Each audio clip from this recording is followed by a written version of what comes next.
Hi guys. We're taking a closer look, you guys. There's so many changes happening with influencers and the job market. So much is changing. What do you think about this, guys? Keep seeing this everywhere on TikTok, talking about how influencers are not being sustained by social media anymore and how they're going back to a regular 9-to-5 position. And let me just say, okay, let me not be that person, but like also a little bit of that person. I'm looking kind of happy that this is happening. And I don't mean it to like prey on their downfall, but like a little bit at the same time, because honestly, I don't think that being a full-time influencer should have ever been a real position. I don't think we should be. I think a lot of people probably agree with her sentiment.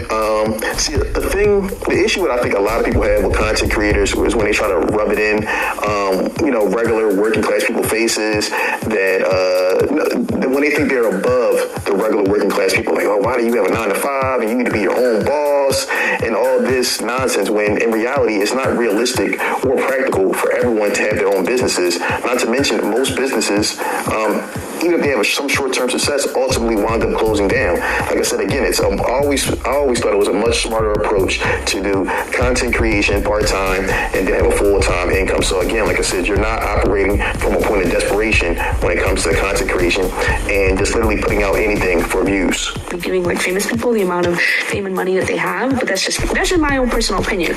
But as somebody who has been in the workforce for a long time, since I was 17, I think was when I got my first job, I've worked over 10 jobs. Like I've been at over 10 different jobs over the past couple of years. I've worked all kinds of jobs. I've worked in the trucking industry doing data logistics. I've worked as a receptionist. I've worked as an administrative assistant. I've worked as a teacher. I am currently a teacher. That's my career path. Shout out to all the teachers. I worked at Target, Dollar Tree, Domino's, like you name it, I've worked it. So as somebody who comes from that kind of background, like low-key, I'm actually kind of happy that we're having this push towards creators who are a little bit more relatable, like to people like me, for example. Like I'm not a big creator or anything, but I've worked my whole life, and I'm sorry, I don't find it relatable when they do shopping hauls of $5,000 items at Dior. Like, what do I care? Like I want to see somebody who goes through my struggles on my For You page. That's just my personal opinion. So I'm kind of happy that this little revolution is happening. Again, I do agree with her on the piece of content creators being more relatable. Again, like I said, the average person is not just shopping, driving around in luxury cars all day. Again, like I said, we do need to bring back more relatable content creators and content creators that's really you the real, not these fantasy and fairy tale lives. And a lot of this stuff is smoke and mirrors. Again, ultimately, the reason why a lot of these content creators are going back to 9-to-5s is the money has dried up. That's really the end all be all. The partnerships are not there like they used to during the pandemic. Everything is slowing up. And like I said, they are being forced back to the 9-to-5. Wow. So what do you guys think? What's your opinion? Of course, just like she said, it's never good to be happy about anybody else's downfall. So what do you guys think? Give a like, comment.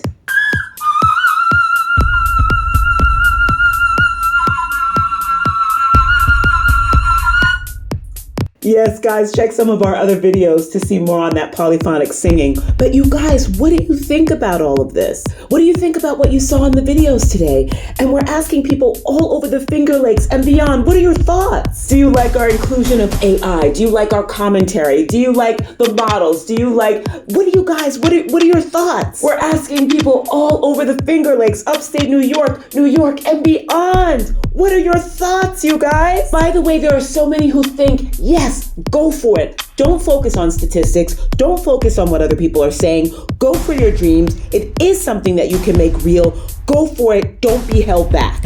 Yes, you have to pray. You have to plan. You have to be financially responsible. Yes, you have to take certain factors into account, but you have to believe that you can do it. Do the good things that you want to do. So now, Finger Lakes and beyond, what say you? And speaking of the Finger Lakes, remember to support some of our many sponsors like the Early Owego Antique Center in Owego, New York, with over 90 dealers, over 20,000 square feet. Flat Rock in Hector, New York, with a focus on a dry red wine and a family-friendly environment. And Guggin, with unusual online items, also serving the Finger Lakes and beyond. What's your situation? What's your opinion on the videos and what was being said? Do you agree or have a different perspective? We're very grateful for these content creators sharing such personal stories and for the content creators who are supporting us as these stories are brought together. Now we really want to know what you think. Leave a like, share. comment, subscribe, and we'll see you next time.